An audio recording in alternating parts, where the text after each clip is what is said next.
Om Namo Bhagavate Vasudevaya. Om Namo Bhagavate Vasudevaya. Om Namo Bhagavate Vasudevaya.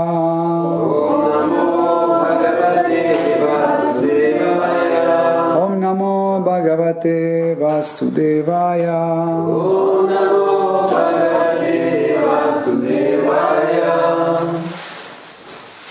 Hare Krishna, chers dévots, nous continuons nos études de Srimad Bhagavatam, 4e chant, 21e chapitre, à partir de verset 48.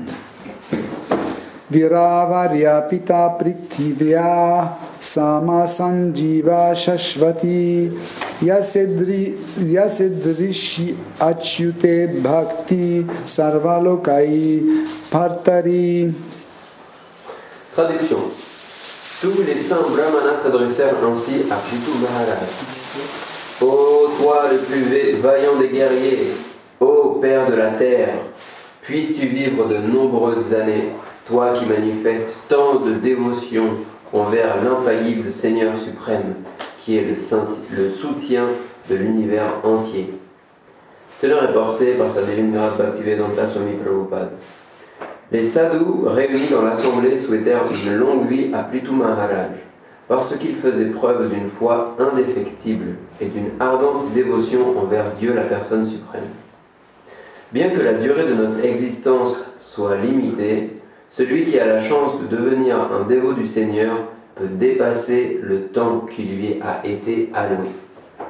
Certains yogis quittent même leur corps selon leur bon vouloir, plutôt qu'à l'heure fixée par les lois de la nature matérielle.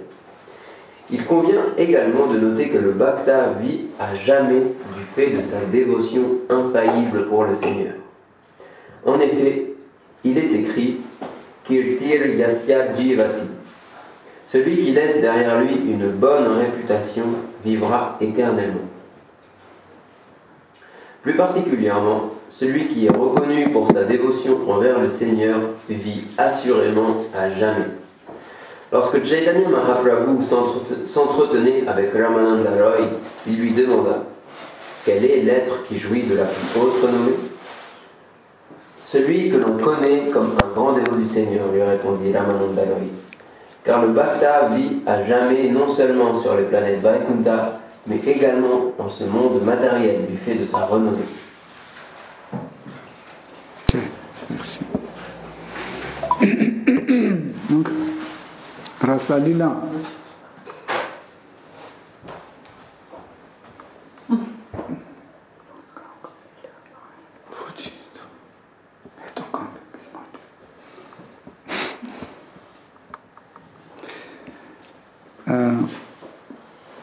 Donc, nous sommes dans l'épisode où le peuple qui est réuni dans le palais de Prithu Maharaj, ils ont écouté les propos de Prithu Maharaj et après ils ont commencé à le glorifier. Donc ici, il continue de le glorifier en disant que tu es le meilleur parmi les guerriers.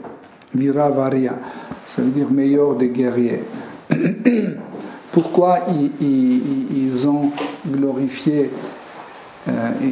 pourquoi les brahmanas glorifiaient la qualité, de cette qualité de Prithu Maharaj? Parce que Prithu Maharaj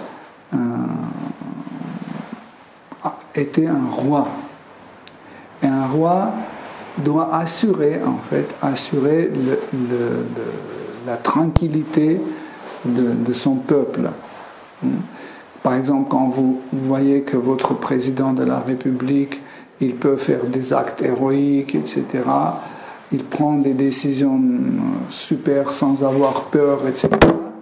Donc, le peuple est rassuré, il dit « Ok, c'est très bien. » Et après, les brahmanas, on a appelé ils ont appelé Prithu Maharaj comme le père de notre terre. Okay? Donc, cela veut dire que ils font à tel point confiance comme un enfant fait une confiance à son père. Et le père, en fait, il n'attend pas que son fils ou sa fille lui demande quelque chose. Okay? Par exemple, quand un enfant est tout petit, à son nom, les parents ouvrent un compte en banque. Et ils commencent à verser une petite somme chaque mois. Okay? L'enfant n'est pas au courant. Un petit enfant qui a 1 an, il n'est pas au courant, il n'a pas besoin d'argent, etc. Mais son père pense déjà à son enfant, sur son avenir, et quand le moment arrive où l'enfant a besoin de l'argent, les parents disent voilà, ça c'est ton compte, ça c'est ta carte bancaire, donc on a pensé déjà à toi. Ça c'est une qualité très importante. Guru aussi c'est un père. Hein? Pour son disciple, Guru aussi c'est un père. Et souvent, Guru prend soin de son disciple avant que son disciple le demande. Il avance beaucoup plus. Et c'est pour ça, des fois, Guru peut donner certaines instructions à son disciple, et le disciple peut penser, pourquoi il me dit ça? J'ai pas besoin de ça. Mais Guru voit en fait le futur, il connaît les symptômes, il est qualifié, il voit les symptômes et il peut comprendre qu'en fait, si son disciple continue comme ça ou comme ça, il aura des mauvaises conséquences. Donc c'est pour ça que dès le départ, il prévient en fait, son disciple pour que le disciple suive ses instructions. Okay. Pareil, Prithu Maharaj, il était toujours avancé, il avançait les événements pour que son peuple soit toujours protégé et assuré. Et encore une autre chose importante, c'est que les brahmanas ont souhaité une longue vie à Prithu Maharaj. Par exemple, à quelqu'un qui est très hostile à cette société, qui torture les gens, torture les animaux, il pollue la terre, etc., etc., vous n'allez pas lui souhaiter une longue vie, non?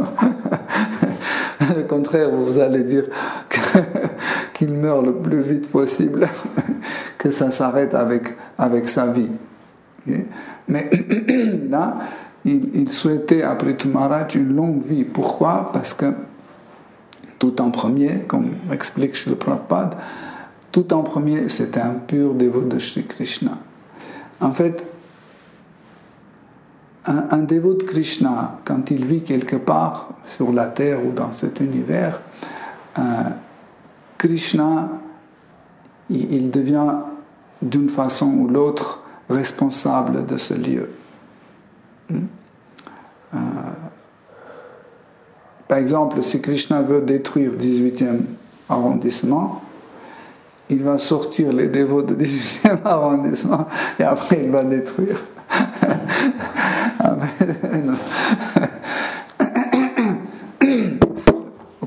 Je rigole, mais en fait, dans cette blague, il y a une vérité, c'est que chaque fois, quand il y a quelque part, il y a une personne sainte ou un dévot, Krishna donne sa miséricorde dans cet endroit. C'est souvent dans l'époque védique, même les gens qui ne croyaient pas en Dieu, qui n'étudiaient pas les écrits sacrés, qui ne suivaient pas même les principes, dès qu'ils trouvaient une personne sainte, un Vaishnava, un pur Vaishnava, ils faisaient tout pour qu'il vienne vivre dans leur ville. Ça ne veut pas dire qu'ils s'occupaient de lui correctement. peut-être il ne s'occupait même pas de cette personne, mais en sachant que cette personne vit dans leur village, ils disaient, ok, comme ça Krishna nous protège, parce qu'il est là. Okay? Mais aujourd'hui ça a changé. Aujourd'hui les personnes qui ne sont pas saines, qui sont le contraire, les personnes démoniaques, les personnes malhonnêtes, etc., il prend la position d'un saint, d'un sadhu, et il s'installe dans une ville, et le gouvernement commence à lui donner un terrain, construire un temple, etc., pour que les gens viennent, ils s'investissent, ils donnent de l'argent, et après ils partagent cet argent avec le gouvernement, etc. Ça veut dire que ça devient un business. Okay? Dans le Kali Yuga, c'est très difficile à distinguer le bien du mal. Très très difficile, parce que l'apparence est presque la même. Et pour distinguer le bien du mal, il faut sortir d'avidya, de l'ignorance, pour connaître ce qui est vrai et ce qui est faux. Parce que vous pouvez par exemple nous pouvons tous être manipulés facilement par quelqu'un qui par exemple a une très bonne mémoire, très très bonne mémoire, qui a une grande patience et il maîtrise ses sens. Okay? Et il peut nous manipuler facilement. Même s'il ne connaît pas la honte, il ne sait pas qu'est-ce que c'est la honte, et une bonne conscience, etc., il ignore complètement, ça lui ne plaît pas. Donc, il ne croit même pas que Krishna existe, etc. Mais parce qu'il est très patient, il contrôle ses sens, okay, et il a une bonne mémoire, il peut nous contrôler facilement si nous n'avons pas un gourou authentique. Pourquoi? Parce qu'il va apprendre toutes les règles et prescriptions, parce qu'il est austère, il contrôle ses sens, il peut suivre ces règles et prescriptions, il connaît les shastras parce qu'il a une bonne mémoire, il est patient parce qu'il les a lus, donc il peut manipuler, il dit, écoute, tu dois t'abandonner à moi, je suis ton gourou. Et le disciple est la propriété de gourou. Donc tout ce que tu gagnes, tu dois m'apporter. C'est moi qui dois te dire où tu dois dépenser ton argent, etc. etc. Okay? Et si le disciple dit non, c'est pas comme ça, il peut argumenter par les shastras, disant regarde, les shastras disent ça. On peut facilement être manipulé. Comment s'en sortir? Il faut un gourou authentique. Et ce gourou authentique peut nous montrer la faille de ce manipulateur. Il va dire, il y a ça qu'il ne fait pas, et aussi il y a ça qu'il fait. Et il ne doit pas faire, ou il doit faire. Comme ça, il peut montrer à ces petits détails, pour distinguer le vrai du faux, le mal du bien. Et les brahmanas, qui glorifiaient Prithu Maharaj, ils connaissaient parfaitement les shastras, ils étaient très qualifiés, et ils voyaient en Prithu Maharaj l'expansion de Dieu, la personne suprême, et ils voyaient en Prithu Maharaj un pur dévot. Et pour ça, ils ont souhaité une longue vie. Pourquoi? Parce que cette longue vie, en fait, peut nous assurer la paix, peut nous assurer aussi la possibilité de continuer pratiquer la conscience Krishna. Est-ce que c'est allumé? Oui. Combien tu peux vérifier? Mettez 26. Non, c'est 26. C'est ça? Là, ça est là. C'est bon, Tu peux c'est bon. apporter écharpe. Bani Mechan. Donc, est-ce qu'on passe au verset suivant? Verset suivant.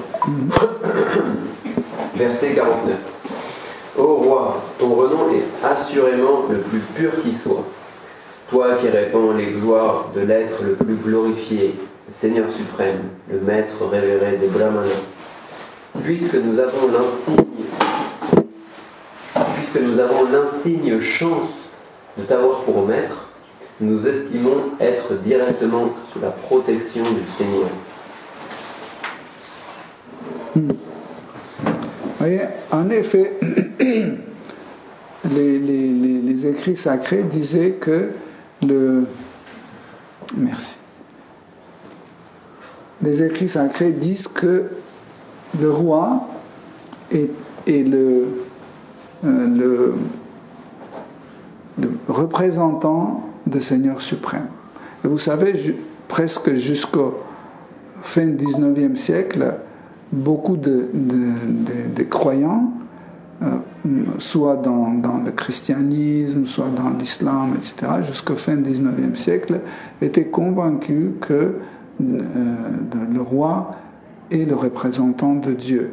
Et par exemple, quand en Russie, le peuple se révoltait, il voulait détrôner le roi,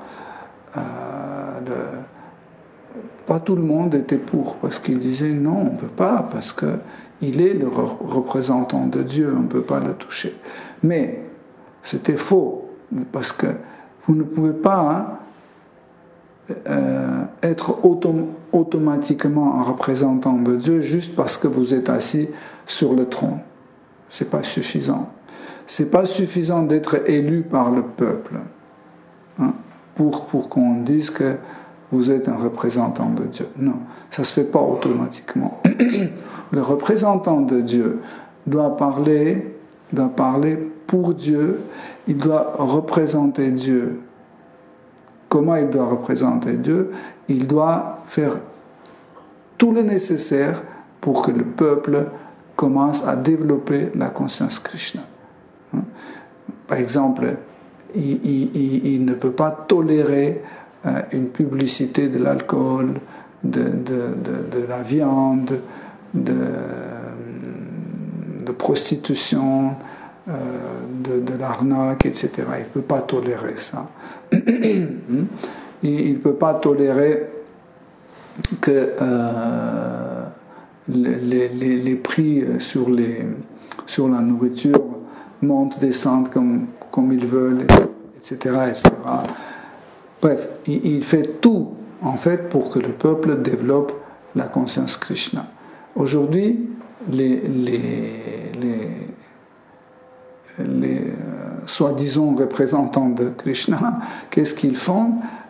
Ils encouragent les gens à boire plus possible, fumer plus possible, manger de la viande plus possible, jouer aux jeux d'hasard le plus possible. Par exemple, surtout ces dernières 15 ans, le jeu d'hasard a vraiment explosé. Je ne sais pas si vous regardez, c'est explosé. Les gens jouent toute la journée. Avant, je pensais que ils jouent de temps en temps, mais c'est devenu tellement facile qu'ils sont en train de travailler chez eux, dans l'entreprise, en train de travailler chez eux. Ils prennent le téléphone, tac, tac, tac, tac, ils jouent un truc, hop, ils continuent à travailler. Après, je parle de jeu d'hasard, je ne parle pas de jeu d'hasard sur l'argent. Et il perd l'argent. Mais il perd par les petites sommes. Comme ça, ils peuvent jouer longtemps.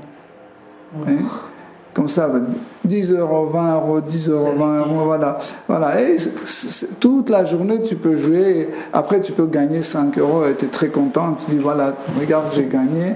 Donc, ça veut dire ça vaut le coup de continuer, etc. Mais, si vous vous souvenez, dans Srimad Bhagavatam, l'histoire de Maharaj Parikshit, quand il a attrapé l'incarnation de Kali Yuga, il l'a attrapé, il voulait le tuer. Pourquoi? Parce qu'il était en train de casser la quatrième jambe d'un bœuf. C'est ça? Une vache. Non, c'était un bœuf. C'est un bœuf. Ok, c'est bœuf, non? Oui, bœuf, oui, on dit bœuf. Ok, donc parce que les trois autres jambes étaient déjà cassées et ce bœuf restait sur le dernier. En fait, ces 4 jambes, en fait, le bœuf, c'est l'incarnation, mais la représentation, le symbole de dharma, de la religion. Okay? Et la religion est sur 4 jambes. Okay? C'est l'austérité, c'est la compassion, la pureté et la véracité. Okay? Donc, seule chose qui peut maintenir encore le dharma, la religion, c'est la véracité. Okay? Et au début de Kali Yuga, Kali incarné voulait détruire complètement la véracité. Hein? Pourquoi aujourd'hui c'est très difficile en fait faire développer une religion? Parce que par exemple, on dit que, vous voyez, ce bœuf, le représentant de dharma, il reste sur une seule jambe. Quand il y a au moins quelque chose sur lequel on peut s'appuyer, les 3 autres, petit à petit, deviennent plus forts. Et comment plus fort? On devient plus fort. Pourquoi? Grâce à la véracité. Là où il y a au moins un peu de véracité, il y a un peu de pureté, il y a un peu de compassion. Okay? Et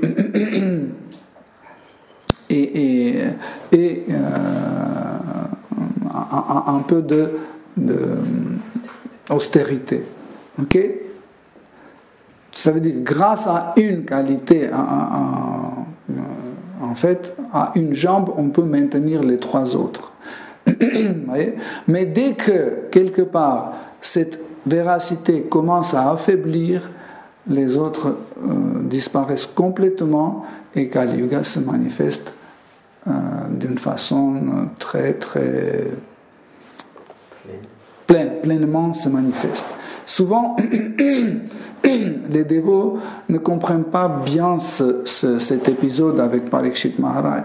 Parce que Parikshit Maharaj, quand il a vu que Kali incarné veut tuer, en fait, casser la 4e jambe de ce bœuf, ça veut dire la véracité, tout de suite il a sorti son épée pour lui couper la tête.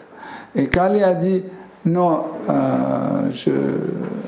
s'il te plaît, épargne-moi de la mort, pitié, je veux ta protection. Et normalement, quand quelqu'un s'abandonne à toi et il demande sa protection, nous devons lui accorder cette pitié ou accorder cette possibilité. Mais Parikshit Maharaj a dit, tu dois rester caché pour qu'on ne te voit pas. Okay? En fait, il savait que Kali Yuga est plein de péchés. Okay? Mais il a ordonné que Kali Yuga cache ses péchés. C'est pour ça que c'est interdit par la loi la loi védique, tout type d'activité pécheresse ne doit jamais avoir la publicité. Okay? Ça doit exister d'une façon réduite, à la portée de la personne même, mais la personne n'a pas le droit d'entraîner les autres dans le péché. C'était ça le principe. Et dans ce cas-là, donc Kali a demandé qu'il lui donne un endroit où il peut vivre. Et Parikshit Maharaj lui a accordé 4 endroits.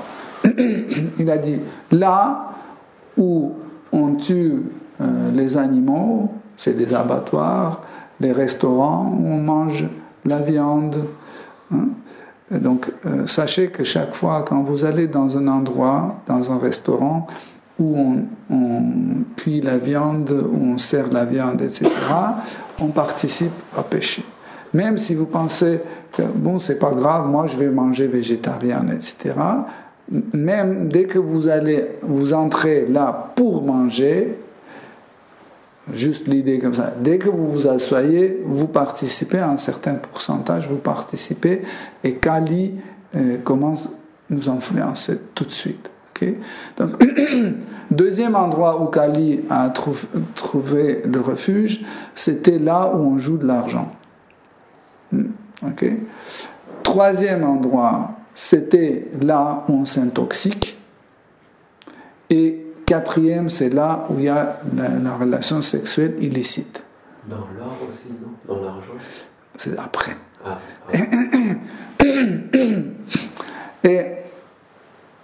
Et après, Kali a dit, non, c'est pas assez, donne encore un endroit.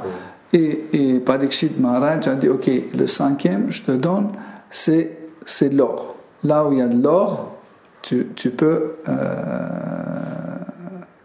y vivre. Mais il faut bien comprendre cette nuance. Par exemple, si vous portez votre alliance en or, ça ne veut pas dire que Kali est toujours sur vous. Ou si pour Krishna vous offrez une flûte en or, Kali s'est installé là. Non. En fait, Parikshit Maharaj voulait dire à Kali, c'est que là où il y a la puissance de l'argent, okay? La puissance d'argent, là il y a le Kali. Parce qu'on ne doit pas avoir la puissance d'argent, on doit avoir la puissance de Dieu et pas la puissance d'argent. Et si vous avez bien remarqué dans votre vie, là où il y a la puissance d'argent, il y a la violation de loi, il y a tout type de péché qui se manifeste. Même dans la tradition chrétienne, ils n'ont pas respecté ça. Qu'est-ce qu'ils ont fait? Ils ont utilisé la puissance de l'or, de l'argent, pour racheter les péchés. Ils ont créé le système d'indulgence qu'on pouvait acheter. Vous connaissez ce système, non? En fait, l'Église de Rome, chaque année, 1 fois, 2 fois, 5 fois, des fois 10 fois, 20 fois, en fait, lançait les indulgences à un certain prix. En fait, c'était un papier comme ça, et c'était écrit, celui qui a acheté cette indulgence, en fait, il sera libéré de péché d'adultère, par exemple. Et ça coûte, je ne sais pas, 500 €. Voilà. Après, qu'est-ce que tu fais? Tu vas à l'église, tu achètes ce papier, tu donnes 500 €, tu achètes, tu dis voilà, c'est très bien. En fait, hier j'ai couché avec ma secrétaire, donc c'est bon, ce problème est réglé, je ne suis pas un pécheur. Donc, il y avait des gens qui faisaient autrement. Carrément, avant de faire un péché, ils achetaient l'indulgence et ils faisaient les péchés. Pour garder après. Oui. Et c'était incroyable. Et il y avait des cas encore pires, c'est qu'ils lançaient des fois les indulgences, en fait, à une petite quantité, et après, ils mettaient aux enchères cette indulgence. Vous voyez, c'est vraiment absurde. Des foyers, il y avait une édition limitée ou collector, des trucs comme ça. Oui, ça existait comme ça, et les gens achetaient et ils étaient tranquilles. Okay? C'est comme ça en fait que la religion dégrade. Les dévots souvent pensent que s'ils vivent au temple, ou s'ils ont des mourtiers à la maison, donc Kali ne va pas pénétrer chez eux. C'est pas comme ça. Kali peut venir tranquillement là où même Krishna est présent. Il peut venir. Pourquoi? En fait, quand Parikshit Maharaj a donné ces 5 endroits pour que Kali vive, il ne s'agit pas d'un endroit géographique. Ok? Par exemple, si au temple nous mangeons de la viande, automatiquement le temple n'est plus un temple. Si dans un temple on commet l'adultère régulier, ce n'est pas un temple, ça devient une maison de tolérance où il y a des mourtis. Vous comprenez? En fait, ce n'est pas quelque chose de physique. Le Kali vient là, où il y a l'acte, ou l'action, okay? Et pas l'endroit. Par exemple, si les dévots rentrent avec le groupe de Harinam, ils rentrent par exemple dans un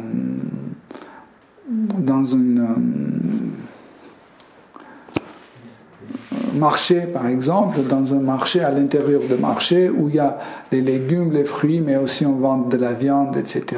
Mais ils font Harinam là-bas, ils ne sont pas dans le Kali Yuga, parce que leur intérêt est chanter le Saint-Nom, diffuser le Saint-Nom, et pas aller et profiter de la viande ou d'autres choses. Vous comprenez? Mais un dévot qui se trouve dans un endroit déjà, comme dans un café par exemple, il dit, oui, je vais aller dans un café comme ça, et je vais prendre un jus d'orange, je vais parler, je vais prêcher, etc., etc. Kali dit, ok, pas de problème, tu viens. On va dans ce café, etc. On prend notre jus d'orange et les collègues prennent leur whisky et les steaks et tout ça. Il suffit que nous dévions notre attention à 1/2 millimètre, tout de suite Kali nous attrape. Tout de suite. Donc, est-ce que nous pouvons rester 100% concentrés pendant leur conversation, pendant leur, pendant leur repas, etc., pour que notre attention ne dévie pas de Krishna? C'est très difficile et c'est très rare. Pourquoi? Parce que ses collègues lancent la conversation sur des trucs stupides, sur l'achat des voitures, sur je ne sais pas quoi, sur les vacances, etc., etc. C'est le meilleur des cas. Voilà. Mais il y a des conversations encore pires. Donc, et sûrement on va dévier. Okay? Donc, pour cela, en fait, les brahmanas, ils voulaient que Prithu Maharaj vive une longue vie. Pourquoi? Parce que on n'aura pas la publicité à ces 5 choses. Okay? On n'aura jamais la publicité de 5 choses.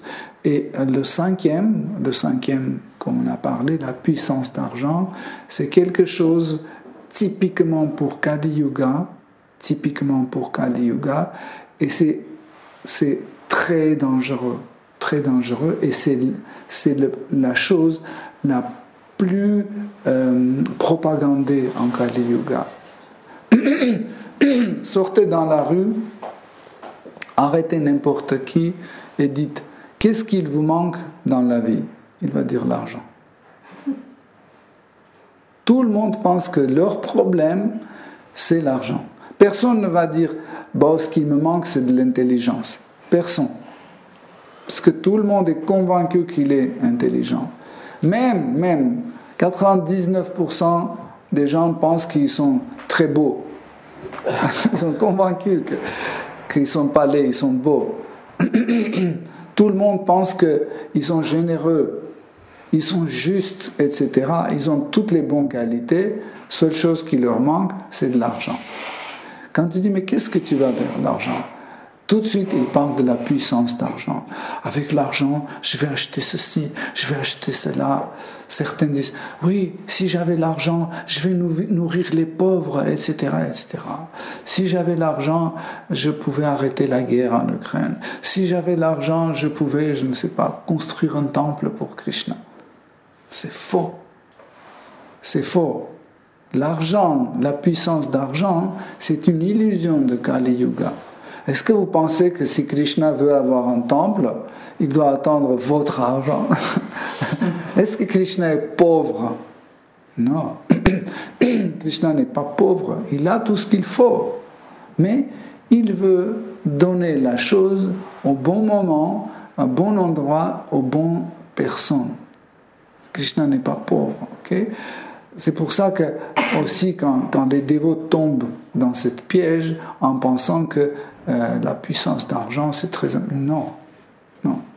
Krishna va donner l'argent là où il faut, tant qu'il faut, au bon moment, dans un bon endroit, dans la bonne quantité. Hein? Ne vous inquiétez jamais. Mais cette chose, penser à la puissance d'argent, c'est typiquement... Hare Krishna. C'est typiquement quelque chose de Kali Yuga.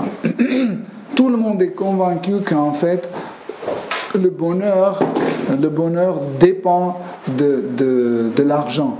Tout le monde pense ça. Même les petits-enfants qui ne comprennent pas grand-chose, même les petits-enfants, ils sont convaincus que pour vivre heureux, il faut de l'argent. Pourquoi? Parce que les parents font cette publicité. C'est très mauvais. Ça, c'est un piège très dangereux de Kali Yuga. Donc pour ça, en fait, ils ont dit que si nous sommes gouvernés par toi, c'est égal comme si nous sommes gouvernés par Seigneur suprême en direct. Okay? Qu'est-ce que ça veut dire être gouverné par Seigneur suprême en direct? Ça veut dire il n'y aura aucun problème. En fait, celui qui pratique la conscience Krishna, d'un moment ou autre, il réalise qu'en fait, nous avons tout ce qu'il nous faut.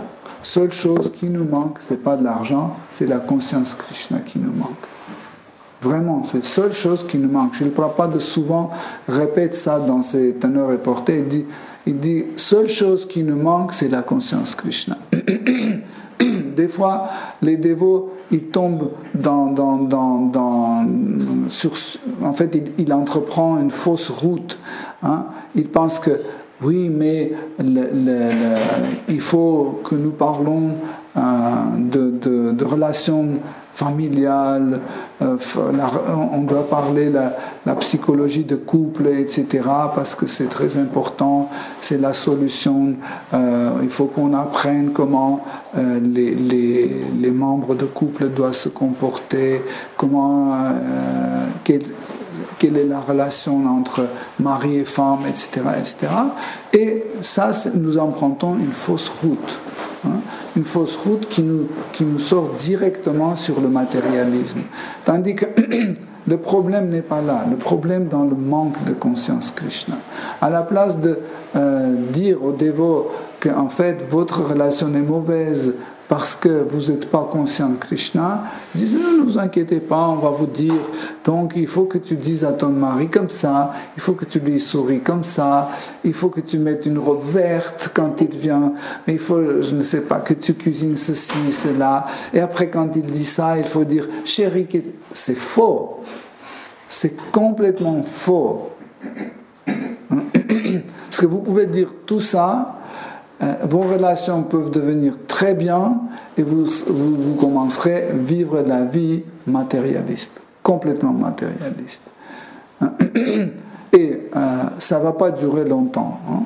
absolument il y aura quelque chose qui va de nouveau rentrer dans ces relations, il va tout abîmer.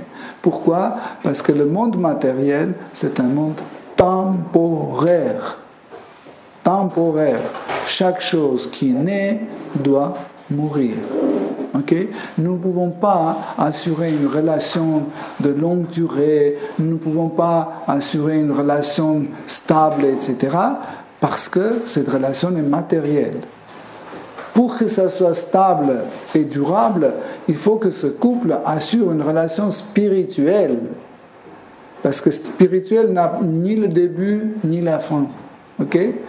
C'est éternel, spirituel. C'est ça, en fait, que nous ne comprenons pas. Et nous faisons cette erreur toujours en pensant que la solution, c'est toujours des trucs matériels, etc. etc. Okay? Encore une fois, par exemple, si quelqu'un est malade, il prend les gouttes, ça ne veut pas dire que c'est matérialiste, hein, parce que c'est la matière. Non, c'est parce qu'en fait, il le fait pour mieux servir Krishna, parce qu'il voit qu'en fait, cette maladie lui empêche de faire son service. Okay? Ce n'est pas matériel, c'est spirituel. Ça s'appelle service dévotionnel indirect. Okay?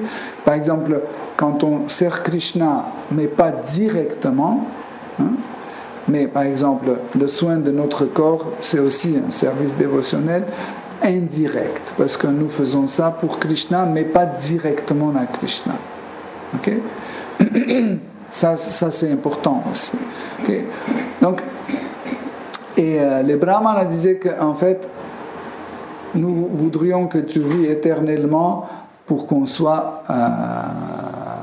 tranquille, que en fait, nous allons jamais dévier de notre chemin. Tu seras toujours là, tu vas surveiller pour que chaque membre de notre société fasse son devoir et comme ça, en fait, nous pouvons atteindre le but de notre vie, Krishna Prema. Verset suivant. Je te dirai. Verset 50. Ô roi, il est de ton devoir de gouverner tes sujets. Ceci n'a rien d'extraordinaire pour un être tel que toi, qui veille avec tant d'affection sur les intérêts de ton peuple, du fait de ta miséricorde infinie. C'est ainsi que se manifeste ta grandeur d'âme. Tu dis jusqu'au bout. Jusqu'au 52. Ok. Verset 51. Les citoyens poursuivirent. Tu nous as, en ce jour, ouvert les yeux pour nous révéler comment franchir l'océan des ténèbres. Nos actes passés et une volonté supérieure nous ont égarés dans le complexe de l'action intéressée. Et nous avons perdu de vue le but de la vie. C'est ainsi que nous avons erré en cet univers. Verset 52. Ô Maître souverain, tu agis dans toute la pureté de ta vertu. Tu représentes ainsi parfaitement le Seigneur suprême. Ta puissance fait ta gloire, et tu soutiens le monde entier en répandant la culture brahmanique et en protégeant tous tes sujets dans le cadre de tes fonctions de kshatriya. Fin du chapitre 21. Ainsi s'achèvent les enseignements de Bhaktivedanta sur le 21e chapitre du 4e chant du Srimad Bhagavatam intitulé « L'enseignement de Maharaj Prithu ». Donc,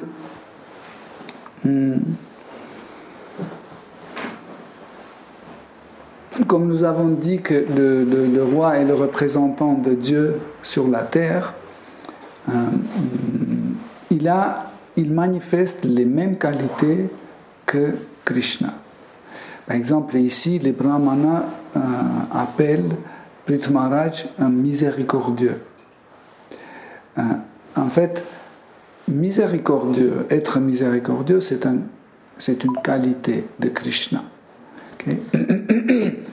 Nous ne pouvons pas pratiquer la miséricorde. Vous comprenez? C'est impossible de pratiquer la miséricorde. Hein?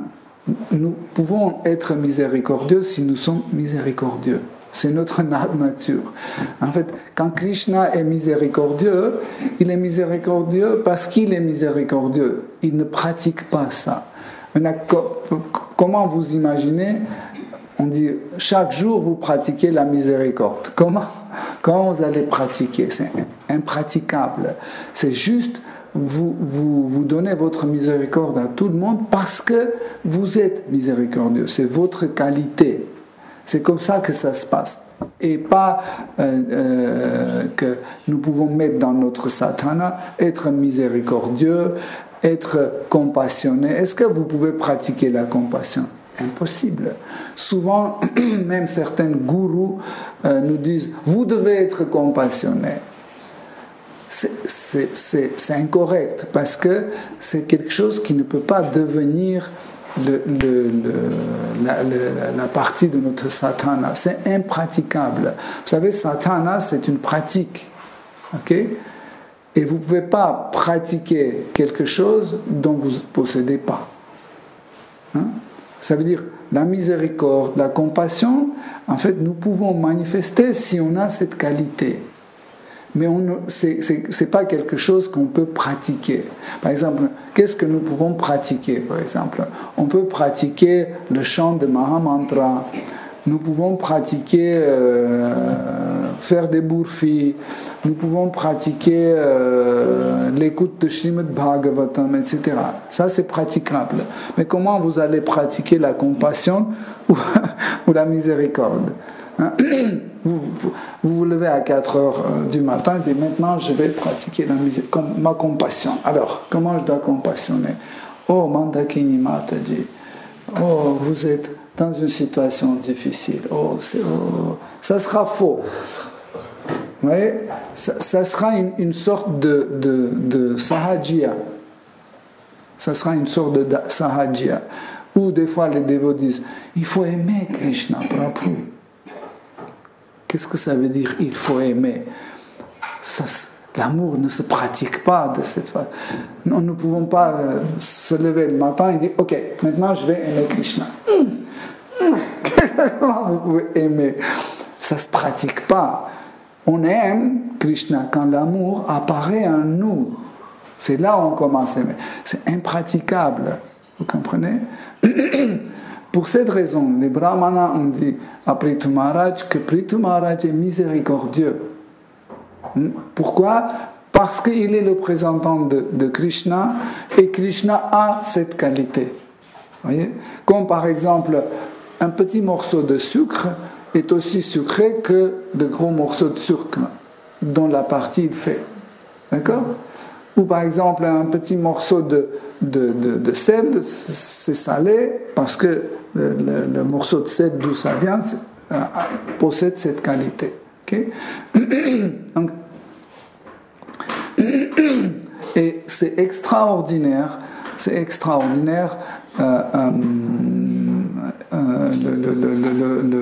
la phrase quand ils ont dit nous sommes chanceux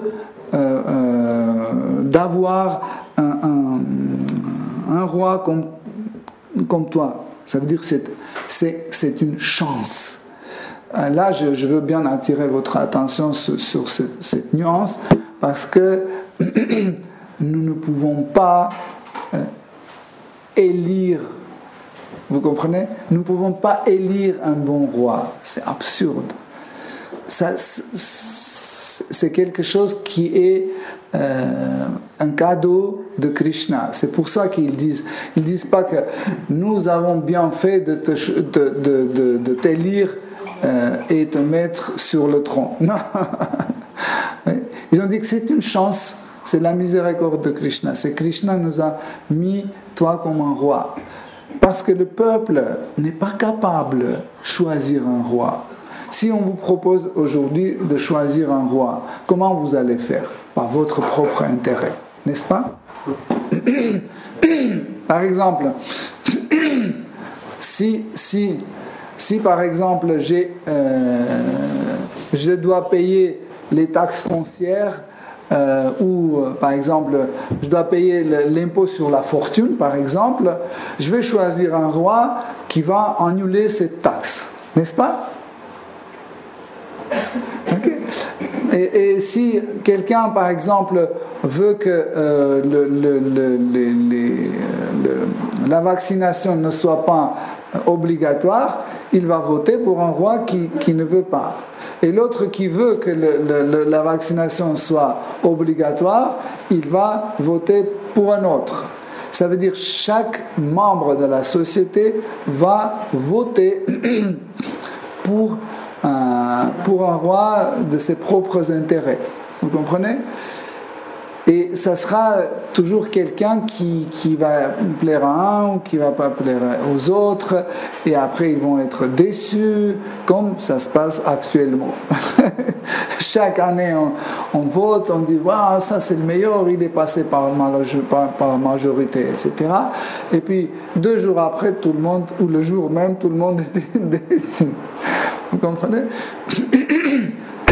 Pour cela, les brahmanas, ils soulignent, ils disent que, en fait, nous avons eu la chance de t'avoir comme roi.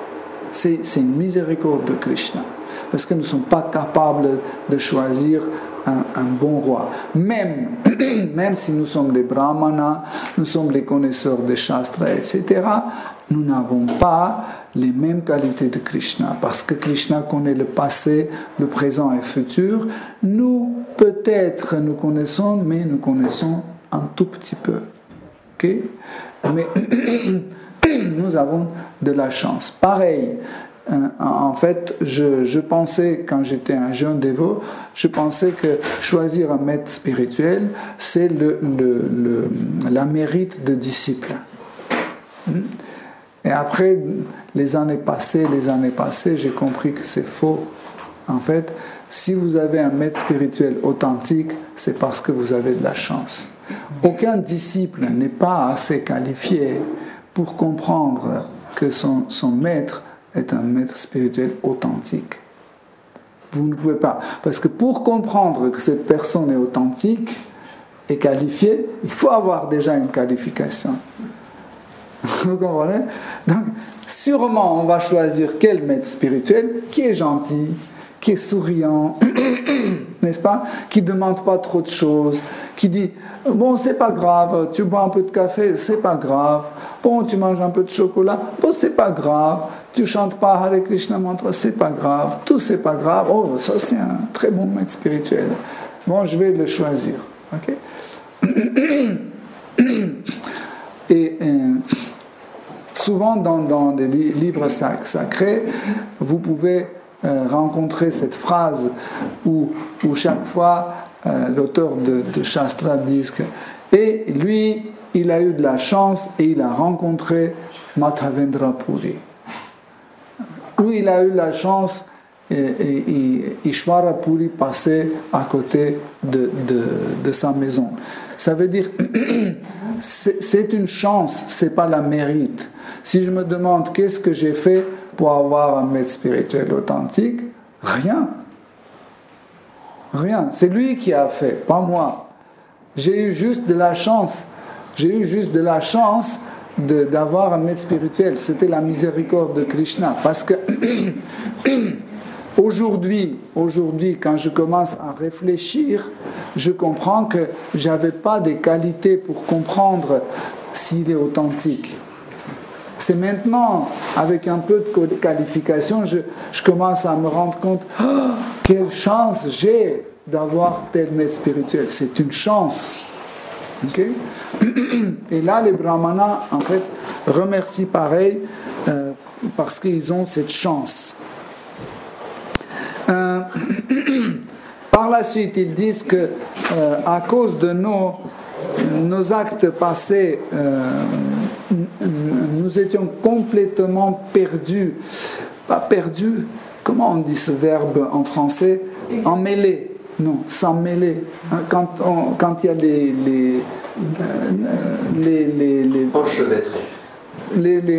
les fils comme ça. Par exemple, la mouche dans la toile d'araignée. Enchevêtré, ça marche. Enchevêtré. Quand on est comme ça. Et ils ont choisi en fait ce verbe d'une façon très correcte parce qu'en fait le monde matériel est comme une toile d'araignée. Okay? Quand une mouche qui tombe dans toile d'araignée, je ne sais pas si vous avez observé ce processus, en fait elle s'accroche très légèrement. Okay? Et il ne voit pas le danger. Il dit, bon, c'est pas grave, je vais juste faire comme ça, après comme ça, et je vais sortir. Mais dès qu'elle commence à faire des efforts pour sortir de cette toile, elle s'en mêle dedans encore plus. Plus elle fait des efforts, plus elle s'en mêle. Plus elle fait des efforts, plus elle s'en mêle. Donc le monde matériel, c'est comme ça. Par exemple, quelqu'un qui commence à fumer, hein, on lui dit, mais c'est dangereux, fumer. Il dit, t'inquiète pas, je vais arrêter dès que je veux. Dès que je veux arrêter de fumer, je vais arrêter. Je ne suis pas attaché du tout. Ok? Et il dit ok. Et après, quand il veut s'arrêter, il commence à faire ceci et cela, et il s'attache encore plus. Dès qu'il commence à lutter, lutter plus et encore plus on commence à lutter, on s'enchaîne dans ce monde matériel encore et encore plus. Okay? Pourquoi? Parce que nous ne sommes pas qualifiés pour comprendre comment sortir de ce monde matériel. Nous pensons que sortir de ce monde matériel, nous pouvons par nos propres efforts. Okay? Mais nous sommes tellement naïfs parce que nous ne comprenons pas que nos propres efforts contre Mahamaya, l'énergie matérielle, c'est rien du tout. Comme si une fourmi veut déplacer un train. Vous imaginez, vous attachez un train à une fourmi et la fourmi marche comme ça et tire le train. C'est impossible. Pareil, celui qui pense que c'est par ses propres efforts il peut lutter contre Maya, c'est une personne naïve et stupide. Srimad Bhagavatam dit que tous nos efforts doivent être accompagnés par les bénédictions de Krishna, par les bénédictions de Guru. Là, nos efforts peuvent avoir un certain succès. Mais sans effort, sans miséricorde de Krishna, ces efforts vont nous emmener encore et encore dans cette toile d'araignée de ce monde matériel.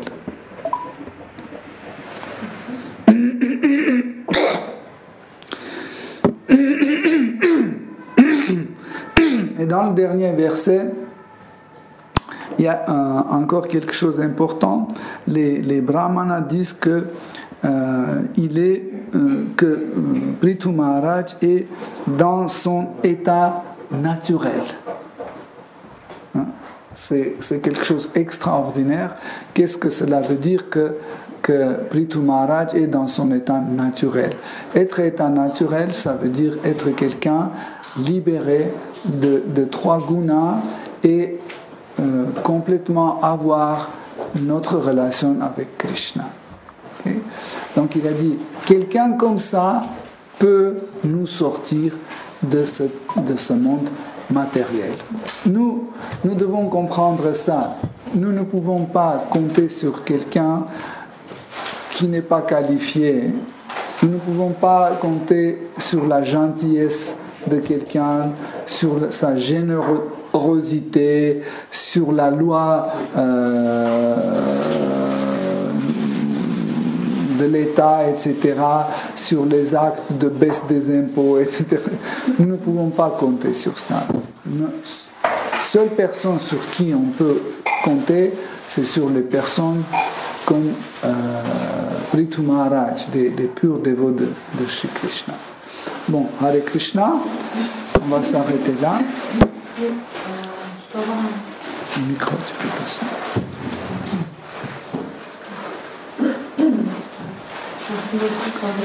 Parle plus fort. Merci beaucoup pour la conférence. Hare Krishna. J'ai une question par rapport à ce que vous avez dit sur qu'on ne peut pas pratiquer la compassion. Mais effectivement, l'amour, la compassion se développe petit à petit. Ça, c'est sûr qu'on ne peut pas imiter. Mais par contre, est-ce qu'on pourrait aussi dire qu'il faut aussi quand même faire des efforts consciemment pour avoir des pensées plus gentilles envers les autres parties. Parce que surtout, par exemple, j'ai tendance à avoir des pensées négatives, à critiquer les autres, même si récemment, j'arrive à ne pas l'extérioriser, c'est toujours dans ma tête. Mais j'essaie aussi maintenant de consciemment essayer d'avoir des pensées bienveillantes. Ouais, c'est ça, chercher bienveillance. Et donc, est-ce que ça, c'est possible? En fait,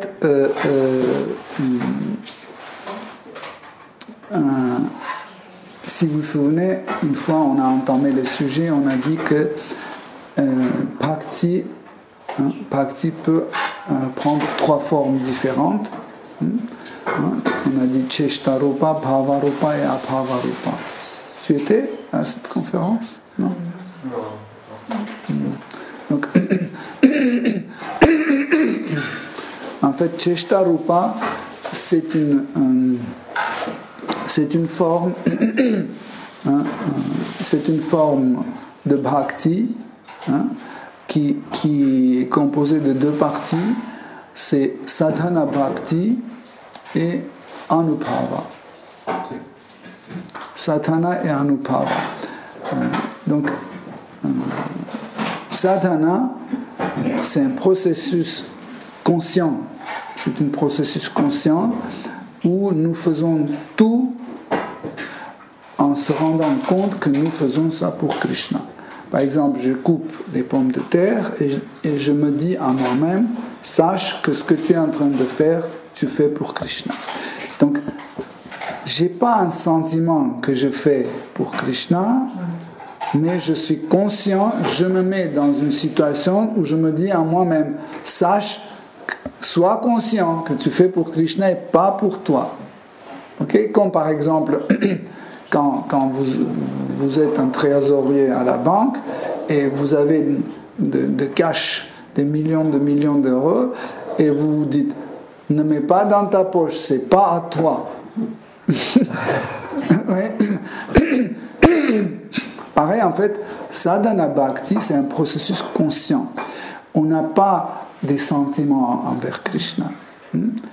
Nous chantons Hare Krishna pas parce qu'on est amoureux de Krishna.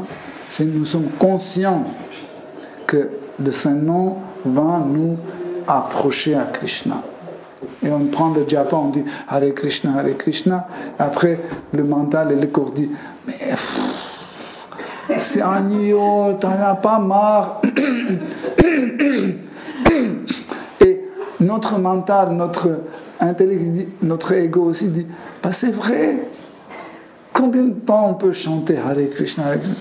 Ça va, une fois on a dit Hare Krishna, c'est suffisant. Non, la conscience dit non, tu dois continuer à chanter parce que c'est seule voie à travers laquelle tu peux arriver à Krishna pleinement. Seule voie.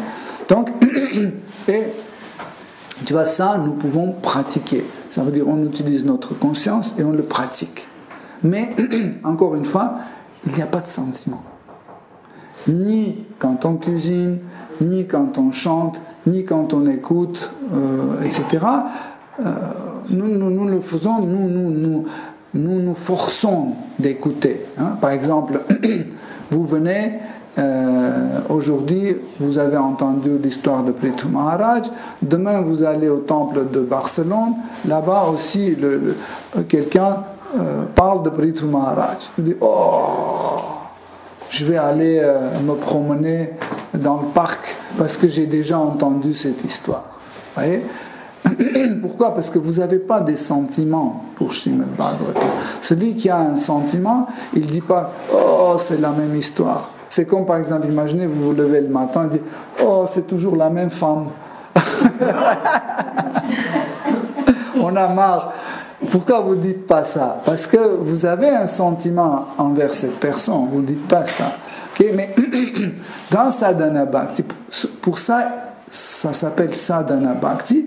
Sadhana, dans Sadhana, c'est sad, c'est correct. Ça veut dire faire tout correctement.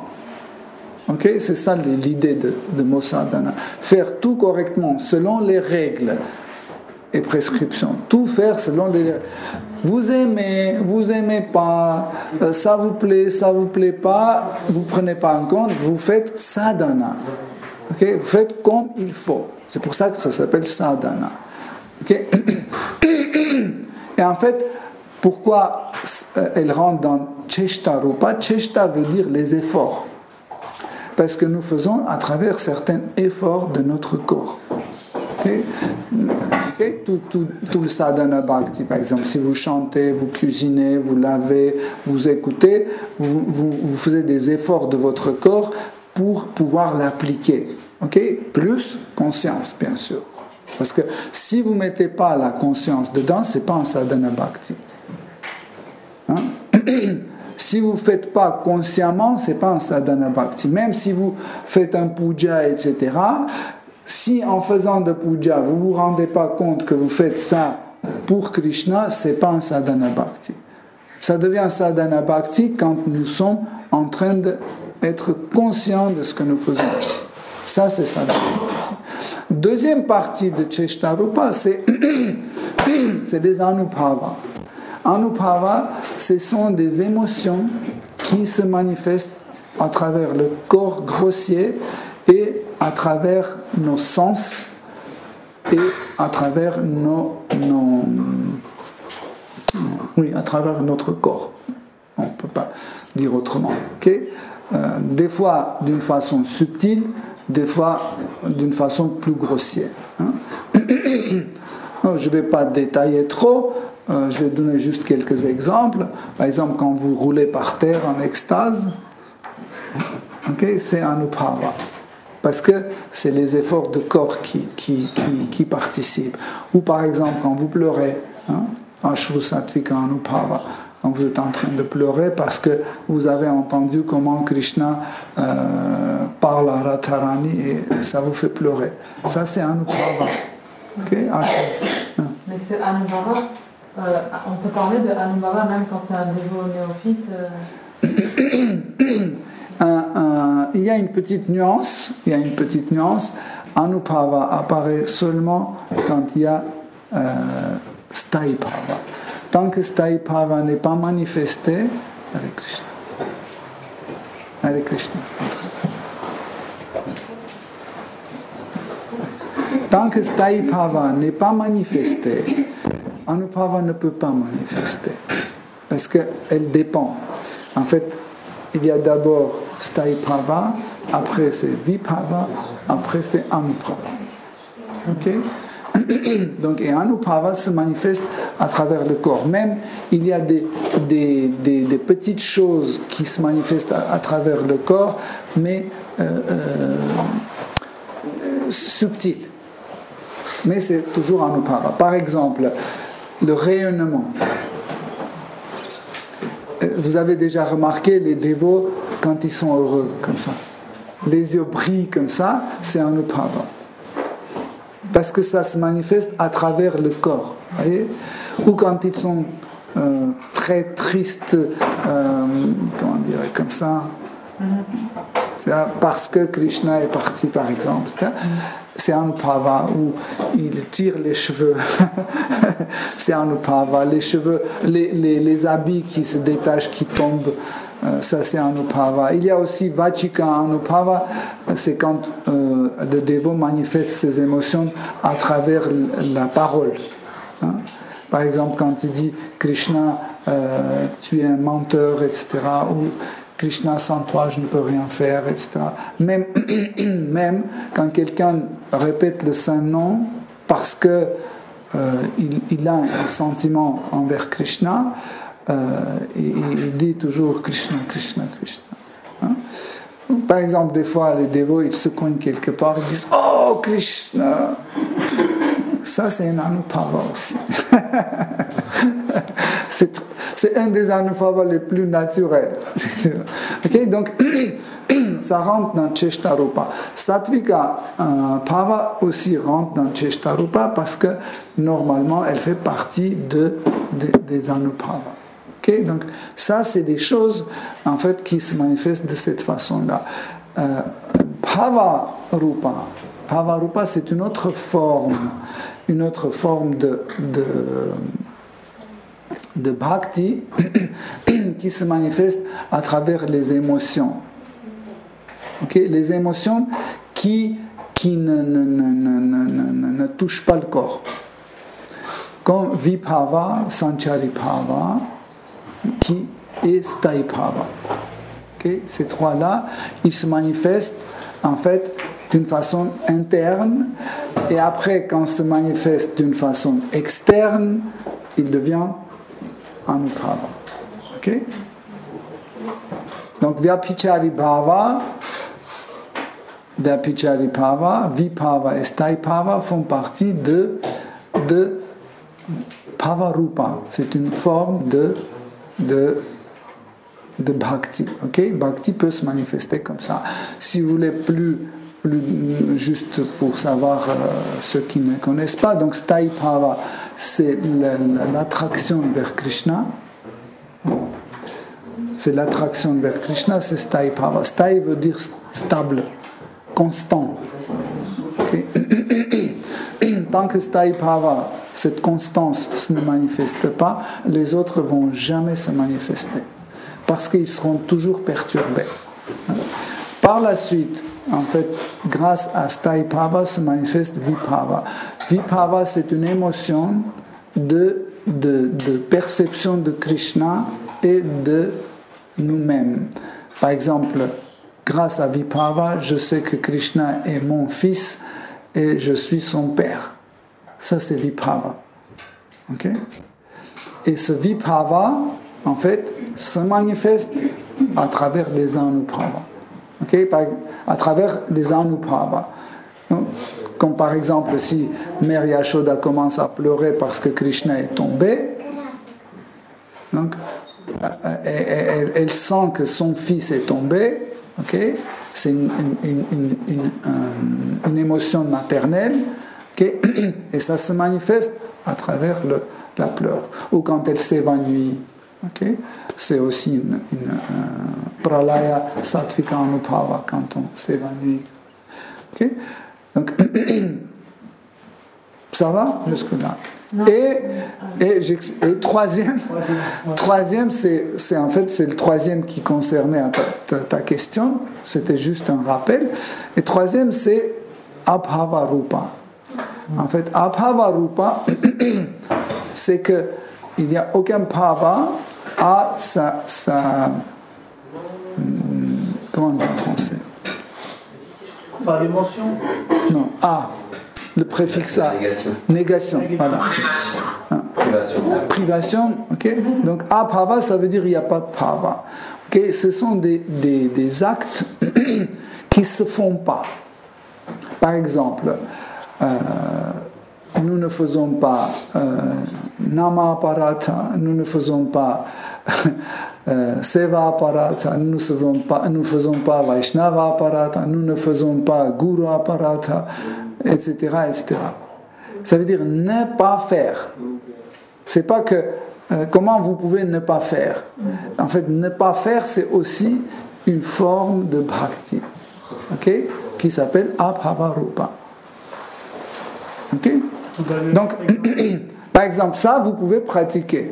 Par exemple, ne pas offenser les Vaishnavas. C'est abhava rupa bhakti. Ou ne pas critiquer des purs dévots Krishna. Ok, par exemple. Ça, c'est vous pouvez pratiquer. Mais vous ne pouvez pas pratiquer Sthayi Bhava, vous ne pouvez pas pratiquer Vibhava, vous ne pouvez pas pratiquer Vyabhichari Bhava. C'est impossible. Hein? Mais on peut consciemment essayer, par exemple, de penser des choses positives sur les égos. et de d'avoir des pensées bienveillantes envers eux. Oui, mais c'est important, mais vous ne pouvez pas pratiquer certaines émotions, parce que la compassion, c'est une émotion. Ça sera comme compassion, mais ça ne sera pas une compassion.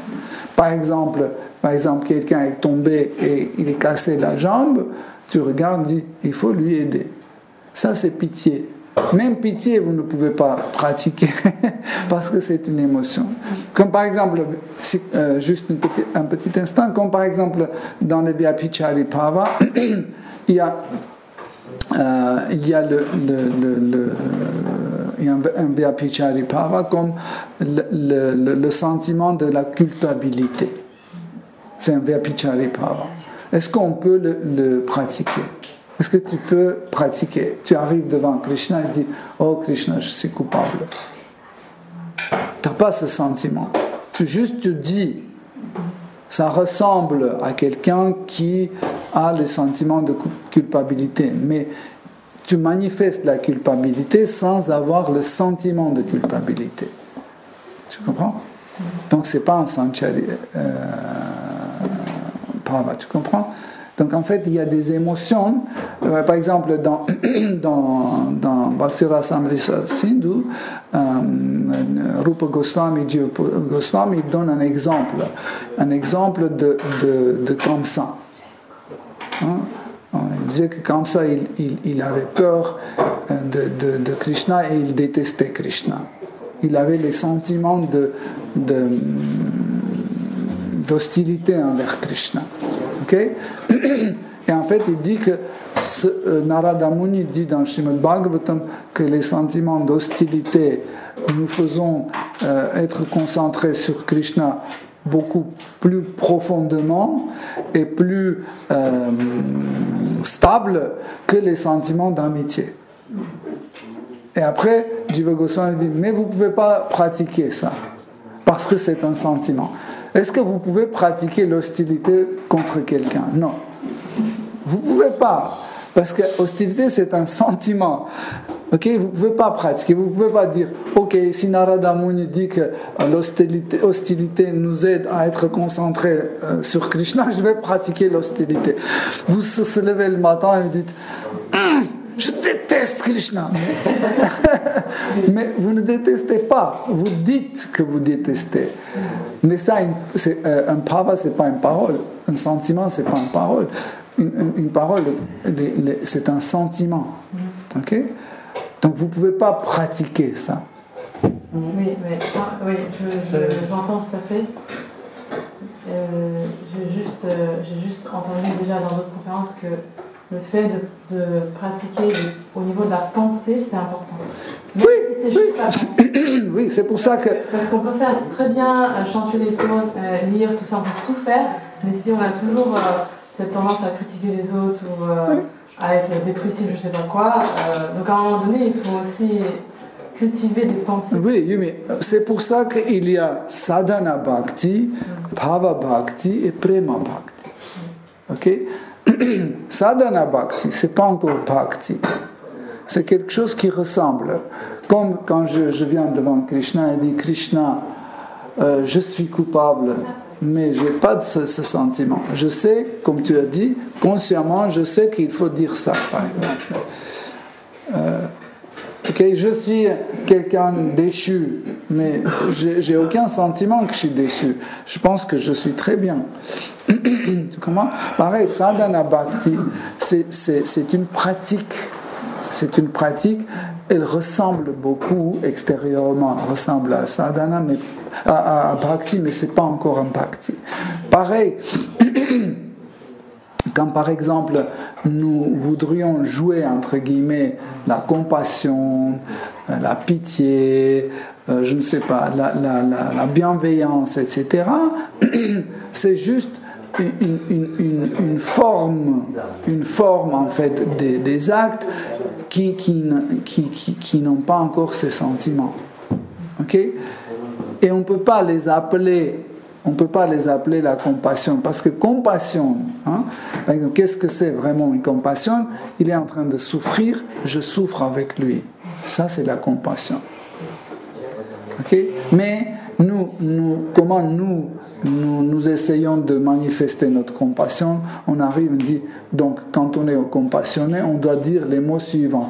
Ah, Prabhu, ah, désolé, oh là là, ça c'est... Mais c'est juste des paroles, c'est pas encore le sentiment. Tu comprends? Parce qu'un sentiment, ça ne se pratique pas. On peut en fait manifester ce sentiment quand ça apparaît. Ok? Mais juste, par exemple, c'est vrai qu'envers Krishna, c'est forcément pas qualifié pour développer les sentiments, mais par exemple, entre dévots, il y a de l'amitié qui se développe. Et, bon, on a quand même, enfin, je veux dire, même si notre cœur est impur, il y a quand même des sentiments. Donc, est-ce que ça oui, ça ne veut pas dire que c'est impossible, mais c'est pas praticable. Oui, c'est ça c'est naturel. C'est tout à fait possible parce que, par exemple, j'aime Patita Pavana, ok, et c'est naturel, j'ai ce sentiment, ou je le déteste parce qu'il est très radin, etc.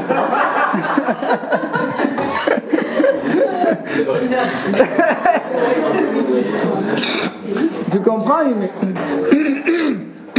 C'est naturel. Mais par exemple, si je déteste pas Félix, je peux pas pratiquer ce dégoût parce que je l'aime. Je peux pas pratiquer le contraire, tu vois? Je peux manifester, je dis, ouais, en fait, va-t'en, je t'aime pas, etc. Mais ce sera juste des paroles, ça ne sera pas l'hostilité. Parce que l'hostilité, c'est quelque chose que nous vivons. Ok? Même si l'objet n'est pas là, nous vivons ça. Ok? Par exemple, en absence de quelqu'un, comment tu vas manifester une compassion sans être compassionné? Au moins quand quelqu'un est là, tu peux dire oh c'est pas grave, ça ira, etc. Okay? Mais en absence de cette personne, même ça c'est difficile. Tu dis bon, il faut lui dire ça ira. C'est tout. Ok? Merci beaucoup, Prabhu. Hare Krishna. Oui, c'est très intéressant ce sujet. Et je réfléchissais. Alors donc, on ne peut pas pratiquer la miséricorde ou la compassion parce que c'est un sentiment. Mais est-ce qu'on pourrait dire qu'on peut pratiquer des actions qui sont dans le registre de la compassion et que la compassion va se développer? Par exemple, on tous, même si c'est difficile, même si on n'a pas un sentiment d'amour pour le faire, parfois on va distribuer des livres. Et on sait que, en fait, c'est dans le registre de la compassion, pour que les gens sortent de cette toile d'araignée que tu as signalée.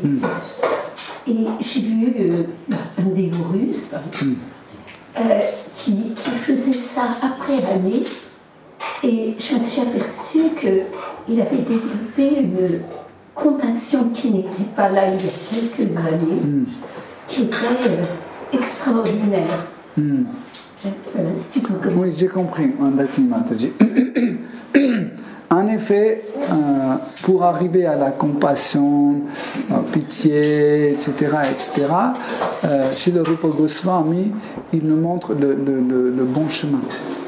Okay? Il ne faut pas jouer la compassion, il faut passer par suhrit. Suhrit, c'est bienveillance, en fait. La bienveillance, et en fait, pour que cette bienveillance se manifeste et soit, entre guillemets, pratiquée, Rupa Goswami donne dans le nectar d'instruction, il donne des recettes. Il dit, il faut que nous recevons les dévots et il faut que nous soyons reçus par les dévots. Il faut leur confier nos pensées et aussi écouter leurs pensées. Est-ce que tu peux lire ça en français? Parce que je vais... C'est au début, vraiment au début. C'est les 6 échanges. Oui, parce que oui, c'est parce que sinon je vais faire une horrible traduction à haute voix. C'est ça, c'est offrir des cadeaux, accepter des cadeaux, révéler ses pensées en toute confiance et poser des questions, accepter et donner du prasad. Voilà les signes marquant l'affection que partage entre les dévots du Seigneur. Voilà, en fait, ça c'est la pratique qui développe ce suhrit. En pratiquant en fait ce que Rupa Goswami dit, nous développons en fait cette bienveillance. Pourquoi ? Parce que en fait cet échange dans lequel aussi Yumi a lu, il y avait posé des questions, non ? Vous voyez ? Il faut faire attention à ça aussi. Pourquoi on pose des questions aux dévots, hein ? Parce que quand tu demandes à quelqu'un, tu fais confiance à lui. Quand tu poses la question, tu fais confiance. Quand tu poses la question, tu n'es pas indifférent, etc., etc. On peut longtemps analyser ça. En fait, ces choses-là nous aident à développer cette bienveillance. C'est ça, ce qu'on appelle suhrit. Parce que après ce suhrit, cette bienveillance devient l'émotion principale dans la relation entre les dévots dans le monde spirituel. Parce que quand on dit Krishna Prema, l'amour pour Krishna n'est pas la même entre les dévots. Parce qu'entre les dévots, c'est pas Prema, c'est Suhrit, c'est pas la même chose. Okay? Par exemple, quand on dit oui, mais là, il y a Mère Yashoda et Nanda Maharaj, et leur relation, est-ce que c'est pas l'amour? C'est ici dans le monde matériel que nous appelons ça l'amour, mais là-bas, c'est Suhrit, c'est la bienveillance. Parce que si on appelle Prema a une forme de rasa. Et rasa, c'est possible seulement entre Krishna et l'être vivant. En fait, même, par exemple, les relations entre les dévots peuvent avoir la forme de rasa, mais c'est juste une ressemblance de rasa. Mais ce n'est pas de rasa. Parce que dans le rasa, il faut absolument avoir Krishna qui peut répondre à tout type de sentiments. Par exemple, Subal et Mathumangala, ce sont deux amis de Krishna. Entre eux et Krishna, c'est Sakyarasa.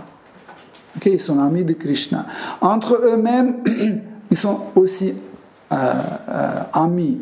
Mais ça ressemble à Sakyarasa, mais ce n'est pas un Sakyarasa. Pourquoi ? Parce que Krishna peut répondre à tous les sentiments de Sakya. Tandis qu'un Sakya à l'autre, ils ne peuvent pas répondre à tout type de sentiments. C'est pour ça qu'on ne peut pas considérer comme Prema.